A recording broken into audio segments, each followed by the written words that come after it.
আজকে হচ্ছে ফ্রাইডে, নিরামিষ, বেগুন ভাজা, আর হচ্ছে ফুলকপি, ফুলকপি ডাঁটাগুলা, একটা গাজর ছিল, নতুন আলু ভাজা, ধনে পাতা দিব লাস্টে। আর হচ্ছে এটা হচ্ছে বাঁধাকপি, হচ্ছে এটা শুকনো শুকনোই করবো, সব শুকনো। আর ডাল টাল বানাইনি, এগুলো দিয়ে আজকে ভাত খাওয়া হবে। আজকে শুক্রবার, কালকেও নিরামিষ খাবো, কাল প্রথম খাবো নিরামিষ। আজ 13 তারিখ, কাল 14 ডিসেম্বর থেকে স্যাটারডে। এই মা ভালো হয়ে গেল রে। হ্যাঁ, ফোকাস ফোকাস। এই যে বেগুন ভাজা লম্বা লম্বা করে, এখন দুটো বেগুন ছিল, চারটা চারটা 8টা টুকরো হয়েছে। আর কাঁচা লঙ্কা, ধনে পাতা লাস্টে দেবো, কাঁচা লঙ্কা লবণ দিয়ে ভাজবো। হয়ে গেল। ভাত উপরে দিয়েছি, উপর করে দিয়েছি জিরা রাইস।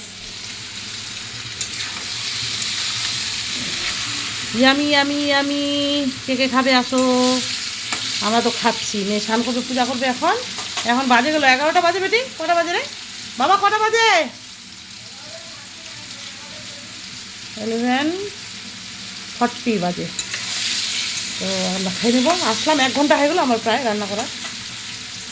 যাক, সব নিরামিষ, এগুলো সব নিরামিষ। বললা খালি 15 বছর ধরে খাই আমি। টাটা, রাধে রাধে।